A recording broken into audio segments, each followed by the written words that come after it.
Now we're going to look at a different shortcut.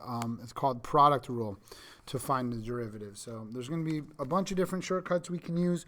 Currently, we know the shortcut for sine. It's just a fact that you've been asked to memorize. The derivative of sine is cosine. Derivative of cosine is negative sine. So we have those two rules. We also have power rule. Now we're going to add to that product rule. So this rule is used when you have one function of x times another function of x. So when we have a function in this format, we can use product rule because it's multiplication of two functions, hence the product. I can't stress that enough. So for this, first we're going to just do it the way we know how. Now, in this, we can just rewrite f and use power rule by multiplying these two products together. So it seems that product rule can be avoided by just multiplying the two functions together. So if I distribute the 2x and then distribute the negative 3, we get 2x cubed minus 4x squared plus 2x minus 3x squared minus 3. Let's collect like terms on that. Now we can just take the derivative using our power rule because it's in a polynomial form. So there's our derivative. Okay, so we avoided product rule. So here's a little story about product rule. Interesting.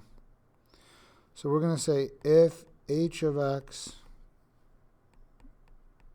is equal to two functions times each other, the derivative of h is going to be f prime of x times g of x plus f of x times g prime of x. And that's how we find the derivative of two products. Notice that two terms are created. They're separated by this addition.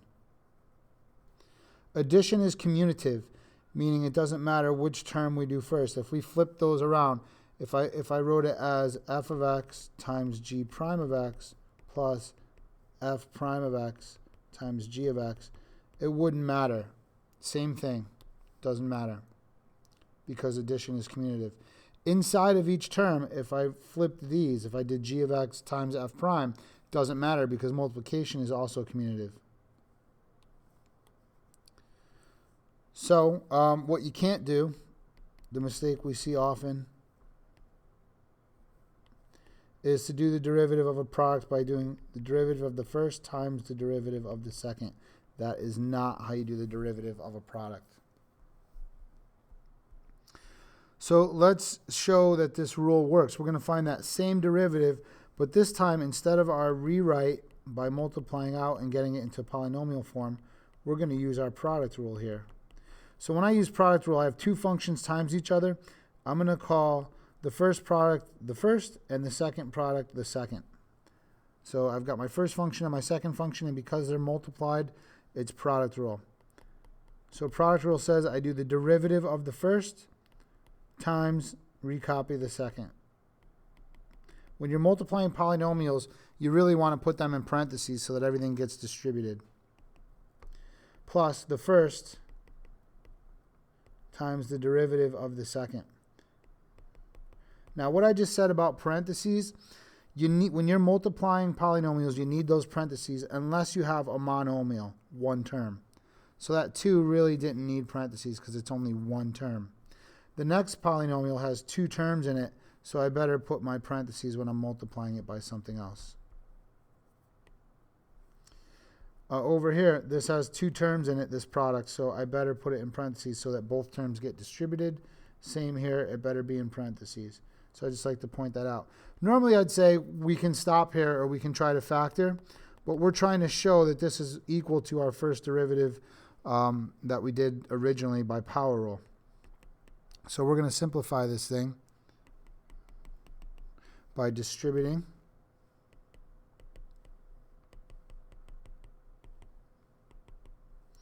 Then collecting like terms. So 2x squared plus 4x squared equals 6x squared. Negative 4x minus 6x is negative 14x. And then the 2 plus the 6 is plus 8. So there's our derivative. And we show that that's the same derivative that we got up here by power rule. So this rule does work.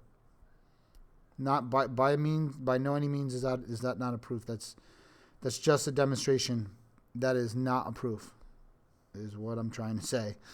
All right, so if we can just multiply the products out and then do the derivative by power rule, why would we ever learn product rule?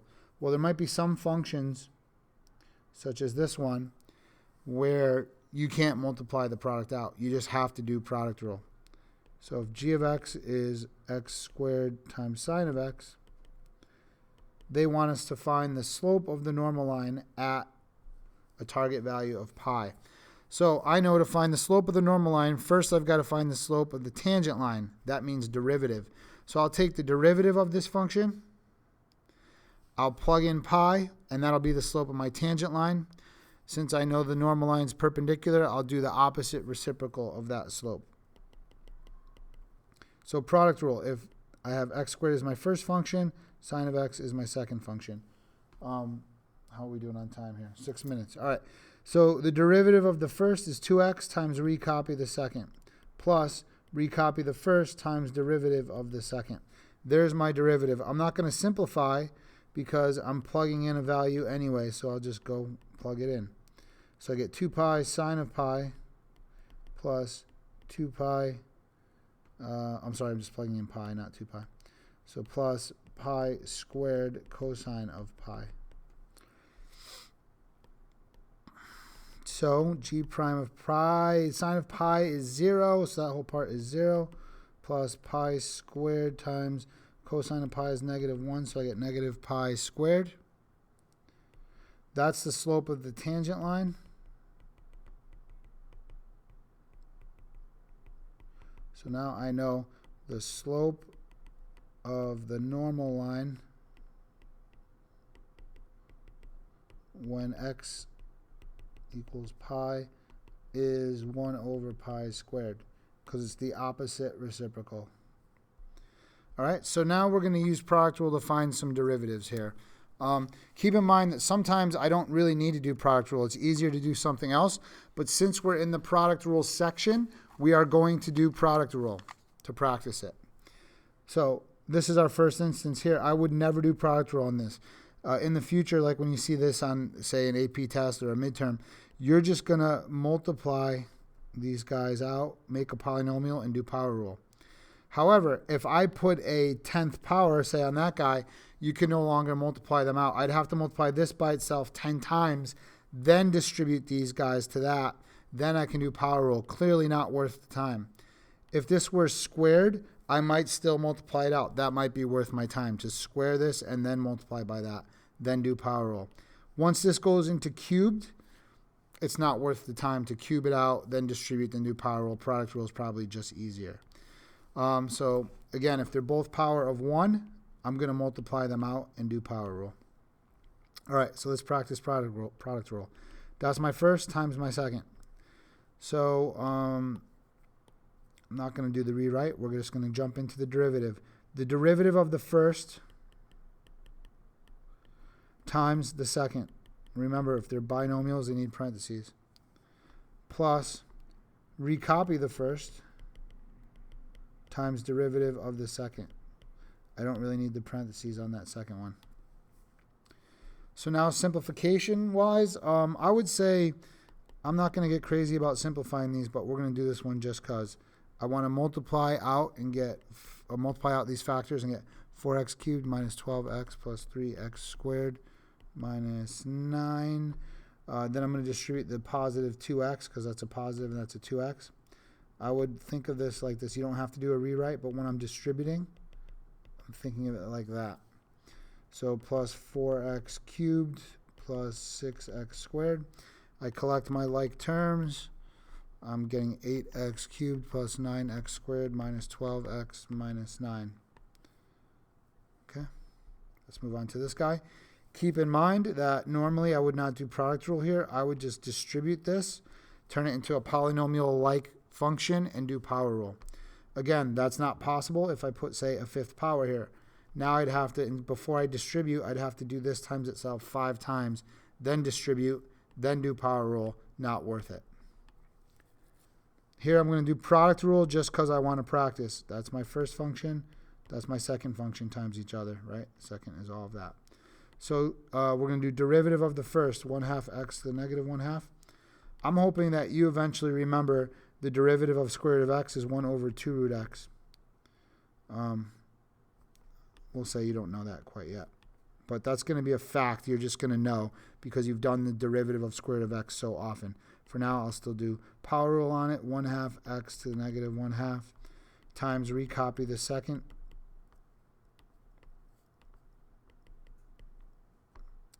plus first times the second. Derivative of the second, sorry. So I recopied the first, did the derivative of the second. Simplification-wise, we're going to do a lot of this with product rule. I do what I call term cleanup. There's always going to be 2 terms, and it's going to be a lot of stuff multiplied together in those terms. Always, because that's what product rule is. By definition, it's 2 terms, and in each term we're going to have some stuff multiplied together, and in this term some stuff multiplied together. So to me, term cleanup means multiply the stuff you can. So I'm going to think of this as 1/2 times 1 over x to the 1/2 times x squared minus 3x plus 2 over 1. Plus, this one there's not much to do. I just leave it. We're not going to distribute right now. I'm just going to leave it. So now, when I multiply that first term, that's my term cleanup part. It's going to be 2 over root x, and that's going to be x squared minus 3x plus 2 over that. Plus root x times 2x minus 3. I'm not going to multiply this out yet on the second term because I want to do some common denominator work. So my common denominator is going to be 2 root x. On this guy, nothing changes. On this one, I need to multiply the bottom by 2 root x. So I also have to multiply the top by 2 root x. And I'm going to multiply that by that monomial out front. So 2 root x times root x is going to be 2x times the quantity 2x minus 3. I can now combine these guys into one fraction. X squared minus 3x plus 2 plus 2x times 2x minus 3. So now I'm going to distribute this 2x and collect like terms.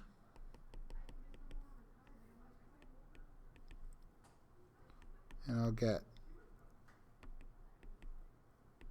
that guy. So the simplification can seem a little crazy, but the nice part is it's always the same steps. You'll get used to it. So again, I skipped a couple steps in here, but I just distributed that 2x and collected my like terms. Let's move on to this guy, product rule. This is one where I can't actually multiply these, so I have to do product rule. So this is my first function times my second function. So I go derivative of the first, recopy the second, plus recopy the first times derivative of the second. So in terms of simplification in this instance, I'm looking for a common factor. So what's common in between these 2 terms? What can I divide out? We do want a factor. So x squared is common to both. What I get in my leftovers, well, if I ignore this term and I just divide my common factor x squared out of this term, I'm left with 3 sine of x. So that's how I do my leftovers. 3 sine times sine of x. Now, if I ignore the first term and I divide x squared out of that second term, I'm left with x cosine of x. So there's my leftovers. We're good to go. We're going to go with that version. Here's another one where I've got one function times another, and I can't multiply them out really to get anywhere to help me do power rule. So I'm just going to do product rule. Derivative of the first times recopy the second plus recopy the first times derivative of the second. I'm going to put this in parentheses. Why? What if I wrote this like this? It's not going to look like multiplication anymore. anytime I'm doing a derivative of a trig function and I get in product rule and I get a negative trig function in my answer, I'm going to put that in parentheses even though it's a monomial so that I know it's multiplication. I can think of this as, okay, sorry. Let's do our term cleanup. So we've got two terms. There's nothing to do in the first term, so I'll recopy. On the second term, I'm thinking of this as -1 times sign, so it's just going to jump to the front.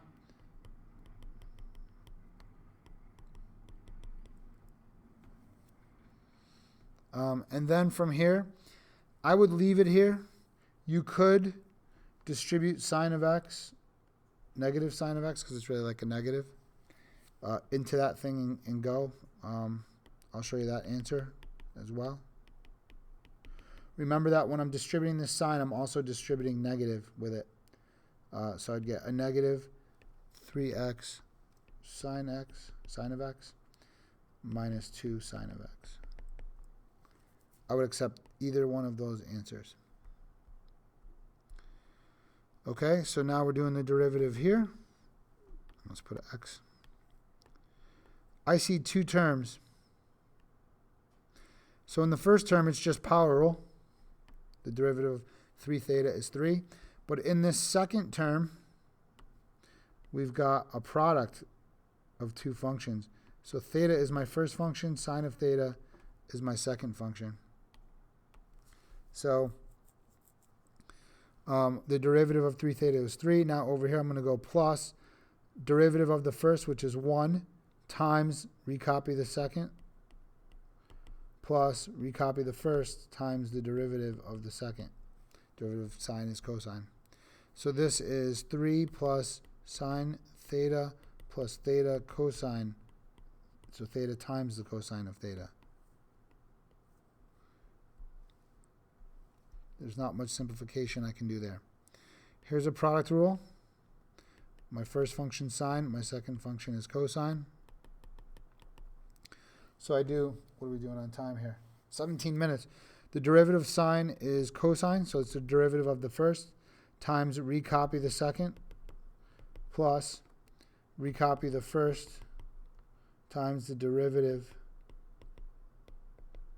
of the second. There again, you can see I put it in parentheses so it doesn't look like sine of x minus sine of x.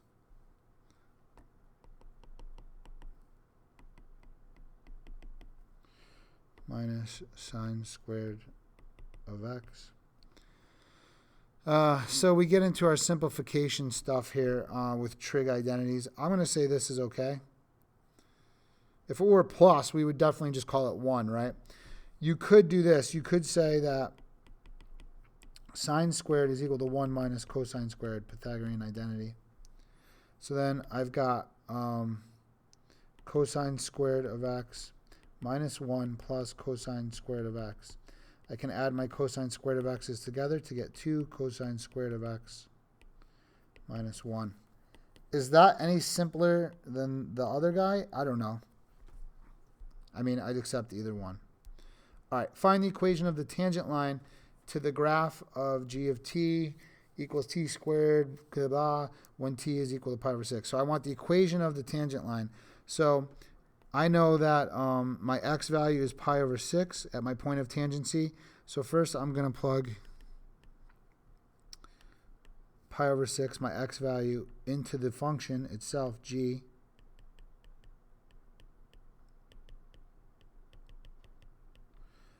To get my y value at my point of tangency.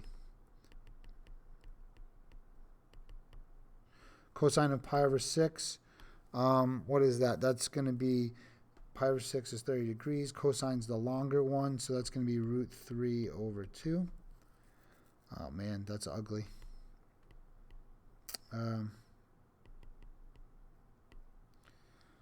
72.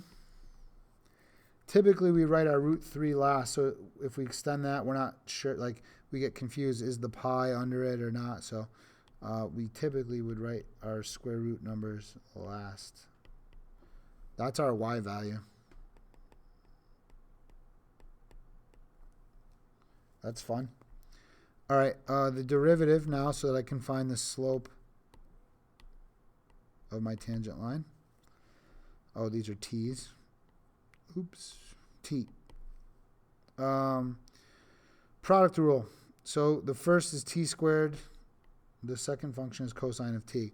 So derivative of the first times recopy the second plus recopy the first times the derivative of the second.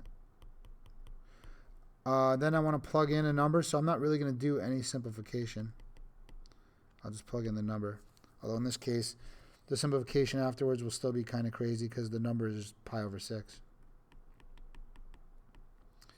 Cosine of pi over 6, we just did that before. I'm getting root 3 over 2 plus root 3 over 2 squared times a negative. What's the sine of root 3 over 2? 1/2, I think. So we're getting negative 1/2. Okay, let's simplify this number. This 2 can divide into that 2. So I'm getting pi root 3 over 6 minus, remember this is multiplication here. Oh, I should square this thing first. So we'll say minus 1/2 times 3/4. Because when I square root 3 over 2, I get 3/4. 3/8.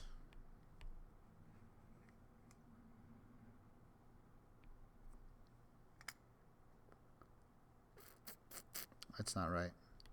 Oh, yeah. Back here, when I plug into t, I'm plugging in pi over 6, not root 3 over 2.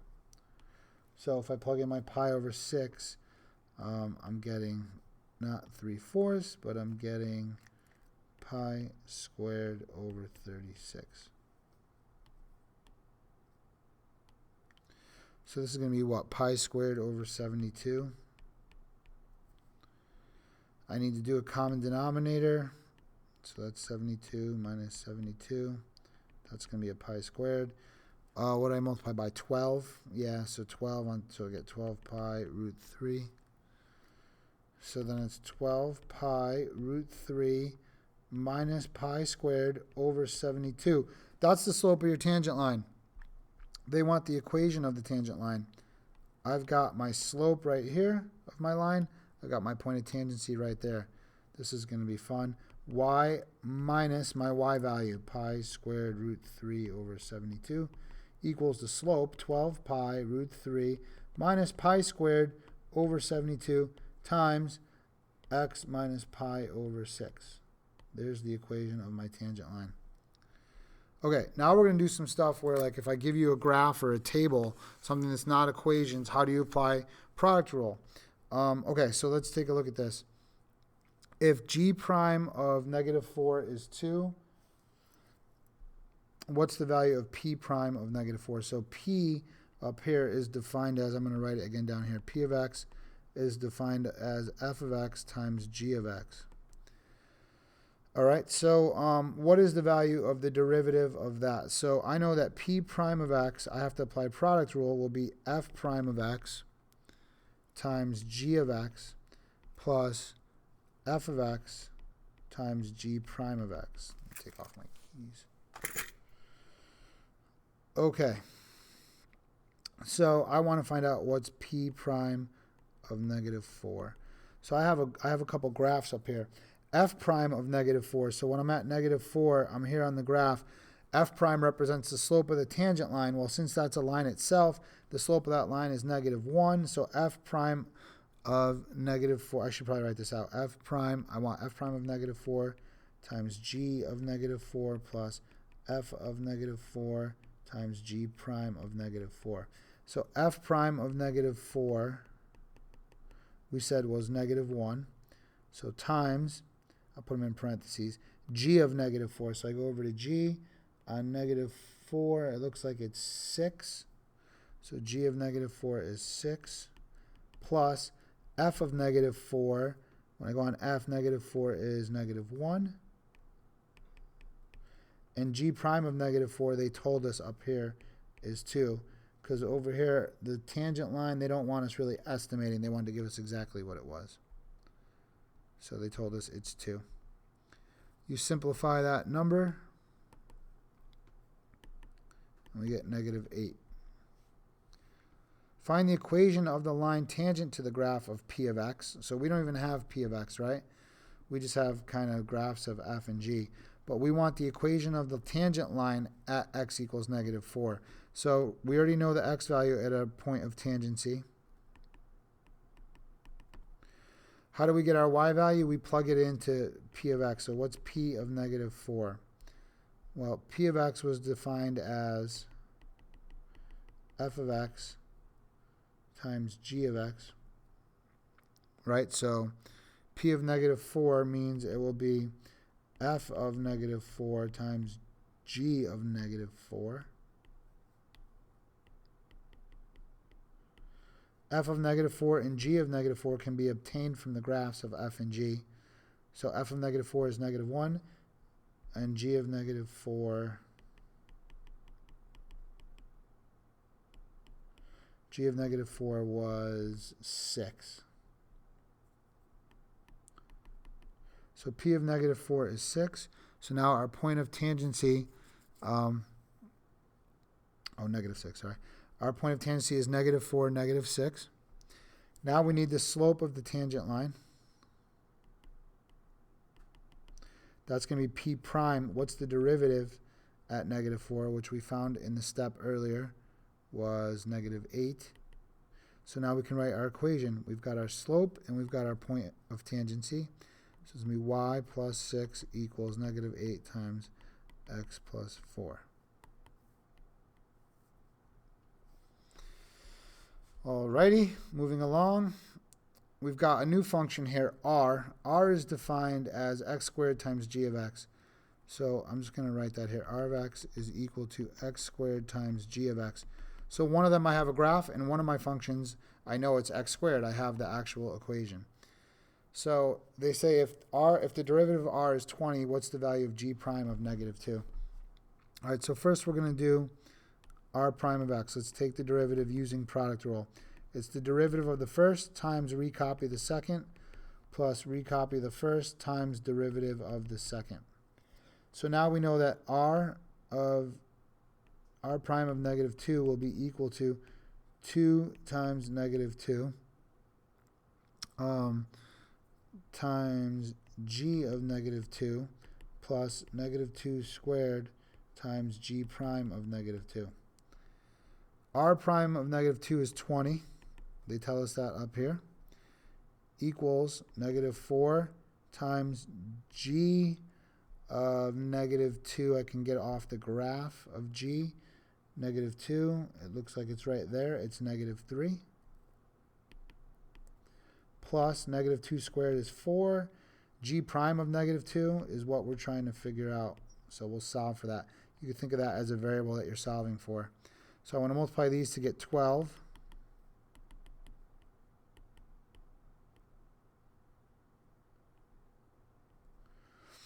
We're going to subtract the 12. 8 equals 4 times g prime of -2. Divide by 4. G prime of -2 equals 2. And that's what they wanted to know. Yeah. So that means on g at -2, the slope of the tangent line should be about 2. We did that part. Let's do the follow-up part. Find the equation of the line tangent to the graph of r of x when x equals 2. So we want the equation of the tangent line. We know that x equals -2, so that's our point of tangency. R of -2 would be, r is defined as x squared times g of x. So it would be -2 squared times g of -2. So r of -2 is 4 times g of -2, which is -3. So -12 would be our point of tangency. -2, -12. Now we need the slope of the tangent line. So we know that r prime of -2 is 20. They told us up here. So that part was easy. So that's the slope.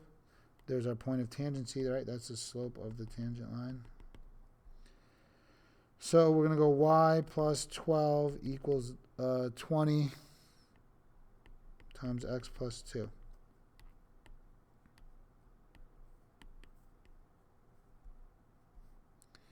Now, how do we do this from the table? Is this our last page? Yes.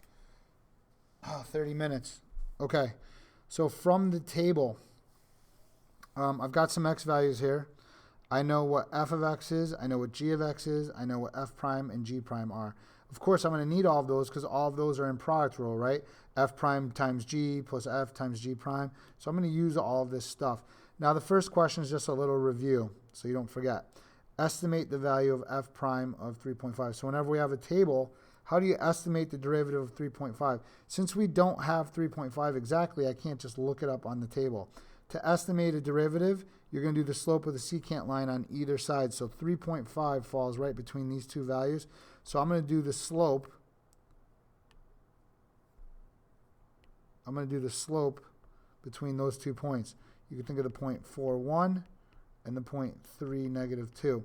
That's the slope of the secant line where it's on either side. So we want to do that value. So f prime of 3.5, the derivative or the slope of the tangent line at 3.5 will be approximately the slope of the secant line on either side. So we're going to go ahead and do that slope formula there. So y minus y over x minus x.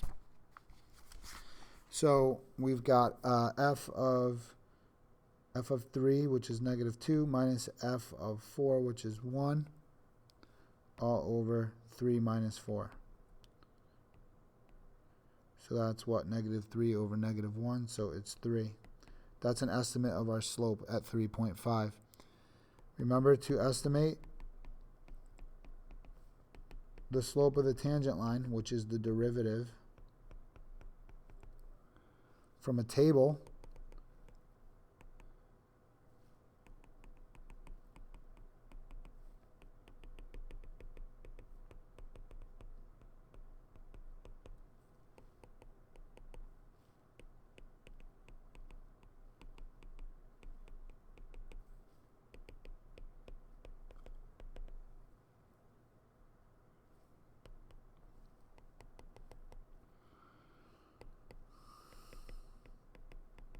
Just wanted to write it out for you.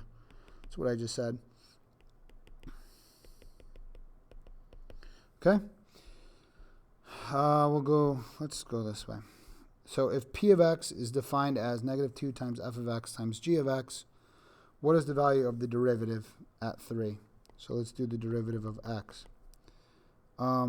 So you can think of -2 times f, that's like our first function, and g is our second. So the derivative of -2 of f is -2 f prime. That constant -2 comes along for the ride, times g, plus, recopy the first, -2 times f times the derivative, g prime of x. And now we want to evaluate the derivative at 3. So it's -2 times f prime of 3 times g of 3 plus, or I'll call that minus because it's plus and negative, minus 2 times f of 3 times g prime of 3. You just go grab the values off the table. That's on the table, that's on the table, that's on the table, and that's on the table. So f prime of 3, so I go to an x value of 3. The derivative f prime is right there, -4. G of 3, on 3 I'm going to g, -3. Minus 2 times f of 3. F of 3 is right there, -2. Times g prime of 3. G prime of 3 is right there, 2. Do out the arithmetic, and we should get -16. That's what the derivative of p is at 3. Similar problem, but since you're in product rule mode, we're just trying to make sure you don't just always do product rule. That minus sign means you got 2 terms, and we can just go ahead and do the derivative one at a time. There's no product rule involved here. So q prime of x is equal to 2 times f prime of x. Remember, I'm just doing the derivative of that, and 2 comes along for the ride. The -4 comes along for the ride. There is no product rule because they are not multiplied together. There's subtraction in there.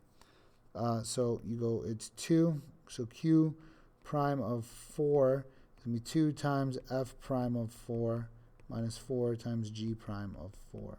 So I go to 4 on my table. I've got my f prime of 4 is 2. And my g prime of 4 is negative 3.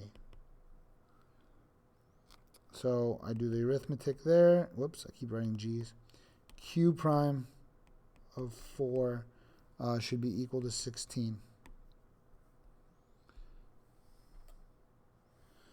Find the equation of the line tangent to the graph of v of x when x equals negative 1. So v of x is defined as x cubed times f of x. So I'll use the table for any f of x stuff or f prime of x stuff. So if I want to do the equation of the tangent line, first I need to find v of negative 1 to find my point of tangency. So that's going to be negative 1 cubed times f of negative 1. So that's going to be negative 1 times f of negative 1 off my table. F of negative 1 is 2. Negative 2. So my point of tangency is going to be negative 1, negative 2. Now I need the slope of the tangent line. So I've got to do the derivative of v. So it's the derivative of the first function times recopy the second plus recopy the first times the derivative of the second. So I go v prime of, I want to do my point of my slope of tangent line at negative 1. So I've got negative 1 squared, f of negative 1 plus negative 1 cubed, f prime of negative 1. So v prime of negative 1 equals 3 times f of negative 1 on the table. F of negative 1 is 2. Minus 1, because negative 1 cubed. F prime of negative 1. F prime of negative 1 is 1. So I'm getting, what, 5 for my slope? So the equation of the tangent line, so that's my slope. So the equation is y plus 2 equals 5 times x plus 1. Oh boy. This one is nice. K of x is defined as that guy. What's the value of k prime of 3? So we've got to do the derivative of k of x. Here we go. The derivative of the first function is going to be, it's got 2 terms in it. So the 2 comes along for the ride times the derivative of x. The derivative of a constant is 0. So that's the derivative of the first times recopy the second. Plus recopy the first times derivative of the second. So what's the derivative of 3? 0. The derivative of negative g of x is negative g prime of x. That negative comes along for the ride. Now we want the derivative at 3. I'm not going to simplify because if I'm plugging in a number, then we'll just go. So at 3, I'm going to do 2 times f prime of 3 times 3 minus g of 3 plus 2 times f of 3 plus 3 times negative g prime of 3. That whole thing should work out to negative 46. See if you can get there. If not, you can ask me a question in class.